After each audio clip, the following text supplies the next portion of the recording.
रहीमदास जी ने कहा है, रहीमन धागा प्रेम का मत तोड़ो छटकाए, टूटे से फिर ना जुड़े, जुड़े गांठ पड़ जाए। मकर राशि के जितने भी लोग इस राशिफल को देख रहे हैं, उनको अपना व्यवहार सभी लोगों के साथ में बहुत अच्छा भी रखना पड़ेगा। ग्रहों की सिचुएशन कुछ ऐसी चल रही है अभी। लग्न में सूर्य और मंगल, स्वभाव में नेचुरल वे में आपका गुस्सा बढ़ने वाला है, क्रोध की मात्रा थोड़ी सी अधिक होगी। इवन सेकेंड हाउस में आपको शुक्र और बुध आ गया। बुध जो होता है ये हालांकि बुद्धि चातुर्य देता है, कम्युनिकेशन स्किल्स अच्छे देता है, लेकिन कभी कभी व्यक्ति के स्वभाव के अंदर बहुत ज़्यादा ईगो या बहुत ज़्यादा क्रोध, ये सब चीज़ें देखने को मिलती हैं। वैसे भी देखिए क्या है कि मकर राशि जो होती है ना, ये बहुत मेहनती राशि है, ऐसे लोग बड़े मेहनती होते हैं, लेकिन नेचर में थोड़ा रूखापन होता है, वाणी में थोड़ा रूखापन होता है, और स्ट्रेट फॉरवर्ड अपने काम से काम रखने वाले होते हैं। ना कहूँ से दोस्ती, ना कहूँ से बैर। आप लोगों को अभी थोड़ा सा सोशल अपना जो व्यवहार है उस पर बहुत नियंत्रण रखना पड़ेगा, और ये देखना पड़ेगा कि कहीं किसी से वाणी के कारण झगड़ा नहीं हो जाए। जहाँ पे आप काम करते हैं, वर्क प्लेस पे सम्मान खूब मिलेगा। अब जो समय आपका आ रहा है या चल रहा है, कहीं ना कहीं लीडरशिप का मौका मिलेगा। बहुत टफ टास्क आपको दिया जाएगा, लेकिन कंप्लीट करने पर उतना ही यश और सम्मान भी आपको मिलेगा। अभी मकर राशि के लोगों के सेकंड भाव में दूसरे घर में राहु भी चल रहा है, कुंभ राशि में राहु है। तो है क्या कि वाणी के स्थान में राहु और लग्न में मंगल सूर्य।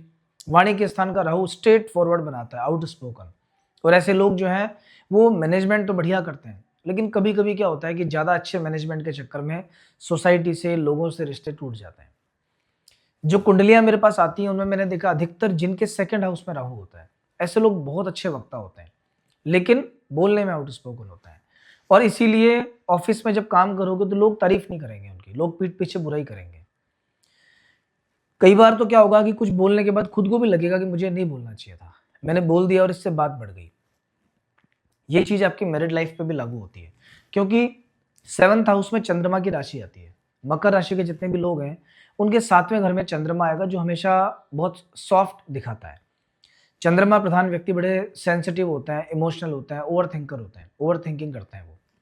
इसीलिए जो भी आपके लाइफ पार्टनर है, आप देख लेना मकर राशि के लोगों का जो लाइफ पार्टनर है उनका नेचर उनसे थोड़ा अलग मिलेगा हमेशा। आपका नेचर अलग, उनका नेचर अलग। आपस में एडजस्टमेंट करने का, विचार मिलाने का प्रयास करना, वरना ये जो समय जो कहता है, ये समय यही कहता है कि लोगों से रिश्ते बना के चलो, धीरे धीरे आगे बढ़ो, उन्नति का समय है। तकलीफें तो हैं, पैसे की दिक्कत है, वर्कलोड थोड़ा ज़्यादा है, केतु सडन प्रॉब्लम्स क्रिएट करेगा। अचानक कुछ कुछ ऐसा हो जाएगा आपके साथ में कि समझ में नहीं आएगा कहाँ से ऑब्स्टिकल्स आ रहे हैं। बनता बनता काम 99 पे जाके अटक जाएगा इस केतु की वजह से। लेकिन फिर भी आपका समय ओवरऑल इतना खराब नहीं है। अभी थर्ड हाउस में शनि का गोचर है। तीसरे घर का शनि व्यक्ति को मेहनत के लिए प्रेरित करता है। तीसरे घर में पाप ग्रहों का होना मतलब वो व्यक्ति बहुत मेहनत कर सकता है, और शनि का ही लग्न है, लग्नेश थर्ड में चले जाए तो अपने आप में बहुत बड़ा राजयोग होता है। ये राजयोग व्यक्ति की मेहनत से बनता है, उसकी किस्मत से नहीं, उसकी मेहनत से बनता है। देवगुरु बृहस्पति आपके छठे घर में विराजमान है। छठे घर का बृहस्पति कभी कभी डायबिटीज, लीवर की प्रॉब्लम दे सकता है, मोटापा बढ़ा सकता है, कर्जा बढ़ा सकता है। लेकिन दशम भाव पे जो शनि की पंचम दृष्टि है, ये आपके काम काज और करियर को ग्रो कर देगी। इस समय पर आपका काम बढ़िया चलेगा, वर्क प्लेस पे माहौल अच्छा रहेगा, लोगों के साथ में एडजस्टमेंट अच्छा रहेगा। फोकस करो काम पे थोड़ा सा, तो जैसा परिवर्तन आप चाहते हो, क्योंकि ये जो बृहस्पति है दशम भाव से नवम भाव है, ये 10वां घर, और ये 10वें से 7, 8, 9 नवां घर। मतलब ये काम काज को भाग्य बढ़ाने वाले हैं, काम को अच्छा संवारने वाले हैं। मन चाहिए जगह पे नौकरी, स्थानांतरण, प्रमोशन, ये सब चीजें मिलती हैं। अच्छे लोगों के साथ काम करना, अच्छी टीम का मिलना। तो अभी क्या करना है, आपको सही डिसीजन लेना है, धीरे धीरे करके आगे बढ़ना है। समय आपके पक्ष में है। अभी 2 ग्रहों का राशि परिवर्तन हुआ है फिलहाल। वाणी के स्थान में आपको शुक्र भी आ गए और बुध भी आ गए। देखो, बुध आपके भाग्येश है और शुक्र जो है वो इस कुंडली के योग कारक ग्रह है। मकर राशि के व्यक्तियों के लिए शुक्र दशमेश और पंचमेश होता है, और ये पंचमेश जब सेकंड हाउस में चले जाता है तो आकस्मिक धन लाभ का योग बनाता है। जितने भी प्रीशियस मेटल हैं, प्रीशियस चीजें हैं, उनसे आपको अभी फायदा हो सकता है। भाग्य की सहायता से काम बन सकते हैं। नौकरी के नौकरी में कहीं से अटका हुआ रुका हुआ पैसा जो फंसा हुआ था वो पैसा आपके पास आ सकता है। वैसे भी गोचर शास्त्र में सेकंड हाउस में शुक्र के लिए बहुत से अच्छे अच्छे फल लिखे हुए हैं, बुध के लिए बहुत अच्छे फल लिखे हुए हैं। इस समय पर कोई भी इंटरव्यू देना है, बातचीत करनी है, स्टडीज कंप्लीट करनी है, उन सब के लिए बढ़िया समय है। अगर कोई पढ़ाई आपको कंप्लीट करनी है, कोई एडिशनल डिग्री आप लेना चाहते हो, मैनेजमेंट में काम करना है, कुछ और करना है, उसके लिए बेस्ट टाइमिंग है। फैमिली लाइफ में प्रॉब्लम चल रही है, रिश्तों में दिक्कत चल रही है, रिलेशनशिप खराब चल रहा है, उसको सुधारने का समय है। ये सब चीजें आपके लिए पॉजिटिव हैं। ऊपर से सूर्य मंगल जो है ये राजयोग का निर्माण करते हैं। जितने भी लोग गवर्नमेंट सर्विस का प्रयास कर रहे हैं, अगर 15 फरवरी के पहले आपका कोई एग्जाम होता है अभी, तो 15 फरवरी के पहले जो भी एग्जाम होगा उसका पॉजिटिव रिजल्ट होने की उम्मीद बहुत ज्यादा है। उसके बाद भी जब 23 फरवरी तक भी मंगल यहाँ रहेगा और रोचक योग का निर्माण करेगा, तो गवर्नमेंट सर्विस की कोई भी एग्जाम बड़े सीरियस तरीके से देना। आप कोई भी एग्जाम हो, भले ही या जैसे कंपटीशन के एग्जाम कोई भी हो, कई बार बच्चों के भी ओलंपियाड्स होते हैं, कुछ और होता है, छोटे मोटे और कई एग्जाम्स होते हैं, तो कोई भी एग्जाम जो इस समय पर दोगे उसका फल आपको बहुत अच्छा मिलेगा। अभी 2-3 बेसिक समस्याएं हैं जो मकर राशि के साथ चल रही हैं, और ये जो वीक है ये उन समस्याओं के समाधान के लिए बेस्ट वीक है। क्यों? क्योंकि 15 तारीख को आने वाली है महाशिवरात्रि, और महाशिवरात्रि का बहुत अधिक महत्व है। भगवान शिव तीनों देवों में महान देवता है, त्रिदेव के वे प्रमुख देवता है इसमें से, और जब भी किसी के पास कोई संकट आता है तो वो जाके सीधे पहुंचते हैं भगवान शिव के पास में। तो ये शिव जी का दिन है और सभी संकटों से मुक्ति का दिन है। जो पूजा पाठ आप कई महीनों में फल प्राप्त करोगे वो इस एक दिन में आपको मिल जाएगा। तो पहले मैं आपको जो समस्या चल रही है वो बता देता हूँ, देन उसके बाद में क्या समाधान है वो बता देता हूँ। तो देखो, मकर राशि की जो एक समस्या अभी थोड़ी ज्यादा चल रही है वो है हेल्थ। मकर राशि के लोगों को हेल्थ इश्यूज आ सकते हैं, एलर्जी, इन्फेक्शन, लीवर में प्रॉब्लम, खाना पीना नहीं पचना, ये सब समस्या। थोड़ी सी कर्जे की समस्या, कि जो भी कर्जा आप इस समय ले लोगे ना वो जल्दी से चुकेगा नहीं। ये समय कुछ ऐसा चल रहा है कि इस समय पर नहीं चाहते हुए भी एक्स्ट्रा लोन, एक्स्ट्रा बर्डन आपके ऊपर आ सकता है। उसको सही समय पर चुका देना, वरना वो तो जी का जंजाल आपके लिए बन जाएगा। 8th हाउस में जो केतु है ये बनते बनते काम को लास्ट मोमेंट पर रोकता है। आपको कोई डील फाइनल होने वाली है, 99 पे आ जाएगी, लास्ट में जाके अटक जाएगी। अगर आप कोई फैक्ट्री ओनर है तो जो मजदूर वर्ग है वो बहुत परेशान कर देगा आपको भी, या मशीनरी में आए दिन कोई ना कोई खराबियां आना स्टार्ट हो जाएंगी। ये सब केतु के लक्षण है। ऐसी कोई भी प्रॉब्लम अगर आपके साथ चल रही है तो शिवरात्रि के दिन आप उसका उपाय करो। और इसके अलावा भी अगर आपके जीवन में फाइनेंस को लेकर प्रॉब्लम है, विवाह को लेकर दिक्कत है, आयु से संबंधित प्रॉब्लम है, आरोग्य की दिक्कत है, मतलब हेल्थ इश्यूज रहते हैं कंटिन्यू, इन सब चीज़ों का समाधान शिवरात्रि पे आप कर सकते हो। मैं कुछ एक छोटे छोटे से उपाय आपको बताऊंगा, बहुत ही अच्छे उपाय हैं। बाकी इसके लिए सेपरेट वीडियोस भी आपको मेरे चैनल पे मिलेंगे, लेकिन अभी 2-4 दिन के बाद इन सब परेशानियों के बारे में बात करेंगे। पहले एक बार हम देख लेते हैं कि आने वाले 7 डेज कैसे हैं आपके, इनमें भी अगर कोई दिक्कत होगी तो उसका उपाय भी साथ में कर लेंगे। तो देखो, सबसे पहले 9 तारीख से वीक की शुरुआत है, क्योंकि 9 से 15 तारीख के बीच की हम बात कर रहे हैं।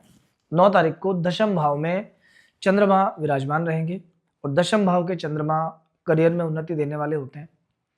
पिता की तरफ से अच्छा समाचार प्राप्त होता है, पिता से सहयोग प्राप्त होता है, अथॉरिटी भी मिलती है, क्योंकि यहाँ बैठा हुआ चंद्रमा नौकरी में अच्छे फल देता है व्यक्ति को। लोगों का सहयोग मिलने लगता है, उसको सामंजस्य बढ़िया बनता है लोगों के साथ में। तो फिलहाल 9 तारीख का दिन कामकाज की दृष्टि से बहुत अच्छा है। चतुर्थ भाव पे चंद्रमा की दृष्टि जमीन, मकान, प्रॉपर्टी, व्हीकल, इन सब चीजों से लाभ देता है, और ये सब चीजें व्यक्ति को मिलती भी हैं। तो अभी इन सब के मामले में कुछ भी काम अगर आपके घर में हो रहा है या कोई डिसीजन आप लेने वाले तो पॉजिटिव जाएगा। 10 तारीख और 11 तारीख एकादश भाव में चंद्रमा विराजमान रहेंगे। ये दिन लाभ की दृष्टि से बहुत अच्छा है। मित्रों से मुलाकात होगी, घूमने फिरने को मिलेगा, लेकिन नीच राशि के चंद्रमा है तो ध्यान रखना, कोई मन किसी चीज को लेकर परेशान हो सकता है, पुरानी चीज आपको परेशान कर सकती है। कोई भी इंपॉर्टेंट डिसीजन लेना है, किसी दूसरे से राय लेके बात करके उसके बाद लेना, तब अच्छा रहेगा। 12, 13 और 14 इन 3 दिनों के अंदर सावधानी बरतना। मैंने यहाँ लिख भी रखा है सबसे खराब दिन। क्यों? क्योंकि इन 3 दिनों के अंदर हेल्थ इश्यूज परेशान करेंगे। अगर आपको सर्दी जुकाम रहता है, छाती में कफ फोल्ड रहता है, अस्थमेटिक प्रॉब्लम्स है, कोई चीज से एलर्जी है, इन 3 दिनों में वो चीज बड़ी रहेगी। कोई भी डिसीजन लेने में बड़ा असमंजस सा रहेगा कि मैं लूं कि नहीं लूं, करूं कि नहीं करूं। ये सब प्रॉब्लम्स भी इन 3 दिनों में आपके सामने आ सकती हैं। पानी वाली जगह पे जाओ तो बहुत सेफ्टी बरतना। किसी से कोई वाद विवाद हो जाए, आर्ग्यूमेंट हो जाए, कोई बात आगे बढ़ने लगे, उसको आगे नहीं बढ़ाना, उसको वहीं खत्म कर देना है। आप बैकफुट पे आ जाना, आप कहना भाई ठीक है कोई बात नहीं बाद में बात करेंगे, तो ठीक है। किसी को पैसा उधार देना बिल्कुल मत देना, वरना दिक्कत आपको आ जाएगी। खर्चों पे कंट्रोल करके रखना। कहीं शॉपिंग करने चले गए तो ओवर एक्सपेंसेस आपके सामने आ जाएंगे, और बहुत ज़्यादा सोचना मत, क्योंकि चंद्रमा जब 12वें घर में जाता है तो ये व्यक्ति को बहुत ज़्यादा सोचने से दिक्कत होती है, या तो फ्यूचर प्लानिंग्स बहुत ज़्यादा होती हैं या नेगेटिव थॉट्स दिमाग में आते हैं। स्पेशली आप देख लेना कि जिन लोगों को थोड़ा मेंटल इश्यूज रहते हैं, जो कई लोग हैं डिप्रेशन में चले जाते हैं, ओवर थिंकिंग में रहते हैं, और बहुत ज़्यादा पागलपन जैसी समस्याएं भी होती हैं, उन लोगों को भी इस समय पे ज़्यादा दिक्कतें आती हैं। वो लोग इस समय पे मतलब एक तो पूर्णिमा और अमावस्या के आसपास, और एक जब 12वां चंद्रमा होता है उस समय बहुत परेशान रहते हैं। तो आपको इन सभी चीज़ों का ध्यान रखना है। थोड़ा सा भी स्ट्रेस अगर होता है इन 3 दिनों के अंदर, या प्रॉब्लम दिखाई दे, हेल्थ खराब हो, तो 1 सवा किलो चावल अपने सिर पे उसार के 7 बार और किसी गरीब व्यक्ति को दान कर देना, दिन आपका बढ़िया जाएगा। वीकेंड का जो डे है, लास्ट का डे है, बहुत ही शानदार दिन है 15 तारीख। 15 तारीख को लग्न के चंद्रमा मन में कॉन्फिडेंस देंगे, आत्मविश्वास पूरा रहेगा, डिसीजंस बहुत अच्छे रहेंगे। किसी को कोई राय दे दोगे उसके लिए फलेगी वो राय, उसके लिए बहुत अच्छी राय हो जाएगी। और किसी नए काम की शुरुआत के लिए बेस्ट डे है, कॉन्फिडेंस अच्छा रहेगा। हालांकि ये सप्ताह का अंतिम दिन है, लेकिन फिर भी आपका मन प्रसन्न रहेगा इस दिन बहुत, और तन थोड़ा सा रिलैक्स फील करोगे आप इससे। अच्छा, जैसा मैंने आपको बताया कि 15 तारीख को महाशिवरात्रि है, तो देखिए कुछ दिन पूरे साल में बड़े खास आते हैं, उन दिनों को कभी नहीं छोड़ना चाहिए। जैसे शिवरात्रि हो गया, नवरात्र हो गया, दीपावली की रात्रि हो गई, होली की रात हो गई, अक्षय तृतीया हो गई। इन दिनों में जो काम किया जाता है उसका कई गुना फल मिलता है। अक्षय तृतीया का तो नाम ही अक्षय तृतीया, अक्षय फल मिलता है। महाशिवरात्रि में रात्रि का महत्व है, नवरात्रि में रात्रि का महत्व है, मतलब रात में पॉजिटिव एनर्जी बहुत ज़्यादा सक्रिय रहती है, और इसीलिए शिवरात्रि के दिन 4 प्रहर की पूजा की जाती है। भगवान शिव एकमात्र ऐसे देवता हैं जिनकी पूजा से एक नहीं अनेक ग्रह शांत होते हैं।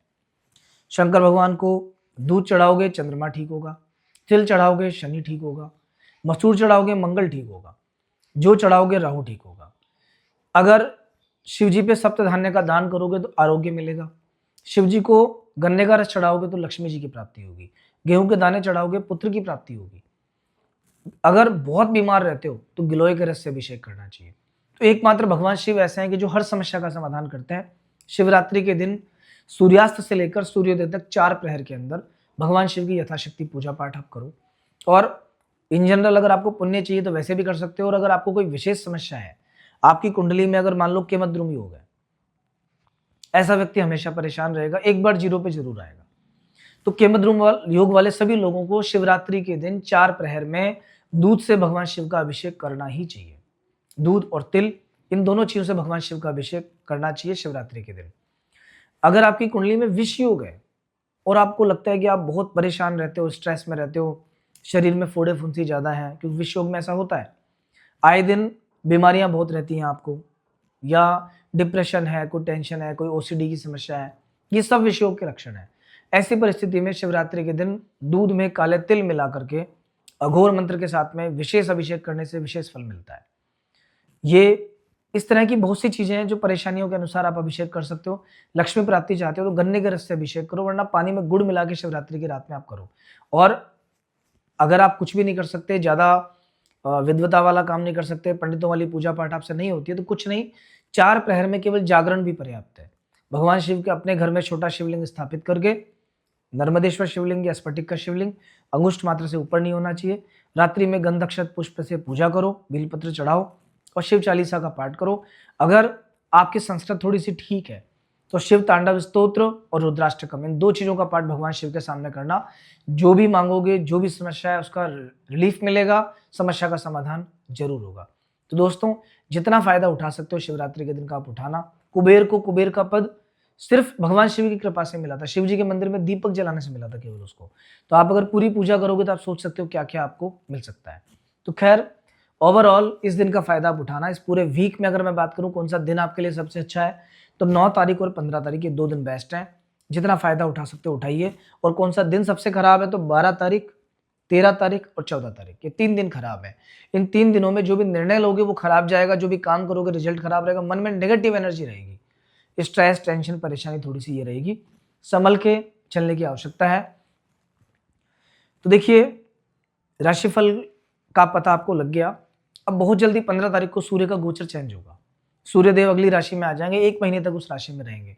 तो सूर्य के गोचर का आप पे क्या फल आएगा, आने वाला 1 महीना आपके लिए कैसा रहेगा, इस पर बहुत जल्दी आपको वीडियो हमारे चैनल पे मिलेगा। तो जुड़े रहिए, बने रहिए। और शिवरात्रि के दिन कुछ विशेष उपाय, क्योंकि वो एक वीडियो में बताना संभव नहीं है, वो मैं अलग से इसमें डालूंगा। तो आप चैनल को भी सब्सक्राइब कर लीजिए। नेक्स्ट वीक एक नए राशिफल के साथ, बहुत सी नई चीज़ों के साथ फिर हम आपके साथ हाजिर होंगे। तब तक के लिए नमस्कार।